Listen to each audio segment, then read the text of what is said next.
আগামী শিক্ষাবর্ষ থেকে বিষয়ভিত্তিক পুরনো শিক্ষা ব্যবস্থা চালু হবে বলে জানিয়েছেন শিক্ষা উপদেষ্টা ওয়াহিদুদ্দিন মাহমুদ। কিছু পরিমার্জন করে পুরনো শিক্ষাক্রমের পাঠ্যপুস্তক ছাপানো হবে বলেও জানান তিনি।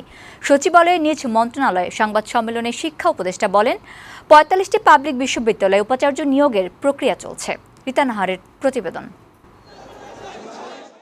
মঙ্গলবার সচিবালয়ে শিক্ষা মন্ত্রণালয় ঘেরাও করে শিক্ষার্থীদের আন্দোলনের মুখে এইচএসসির বাকি পরীক্ষাগুলো বাতিল ঘোষণা করাকে অনভিপ্রেত বলে মনে করেন শিক্ষা উপদেষ্টা ওয়াহিদুদ্দিন মাহমুদ। এইচএসসি পরীক্ষা ও শিক্ষা খাতের সামগ্রিক পরিস্থিতি নিয়ে বুধবার সংবাদ সম্মেলনে তিনি একথা বলেন। এইচএসসির ফল কিভাবে মূল্যায়ন হবে সে বিষয়ে মন্তব্য না করলেও পরবর্তীতে উচ্চশিক্ষার ভর্তিতে সহায়তার জন্য নিজ নিজ শিক্ষা প্রতিষ্ঠান থেকে শিক্ষার্থীদের টেস্ট প্রিটেস্টের মূল্যায়নপত্র সরবরাহ করতে অনুরোধ করেন তিনি। নিজেদের কলেজ থেকে শিক্ষার্থীরা তাদের সারা বছরের সব পরীক্ষার মূল্যায়নপত্র গ্রহণ করবেন, এটা চাইলেই তারা পাবেন।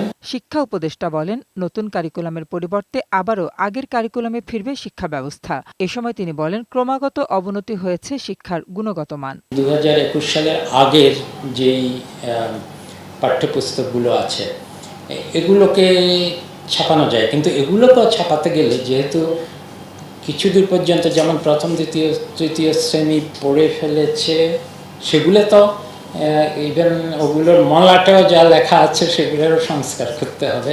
সাম্প্রতিক ছাত্র জনতার আন্দোলন ও পরবর্তীতে বিভিন্ন সময়ে বিশ্ববিদ্যালয়ের উপাচার্যরা পদত্যাগ করেন। বর্তমানে ৪৫টি পাবলিক বিশ্ববিদ্যালয়ের উপাচার্য নেই।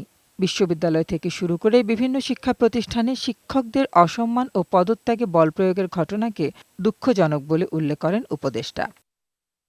তারা যেভাবে এটাকে রাজনীতিকরণ করেছেন এবং তাতে করে শিক্ষক নিয়োগে যত অনিয়ম হয়েছে, বহু বছরের পুঞ্জীভূত অনিয়ম।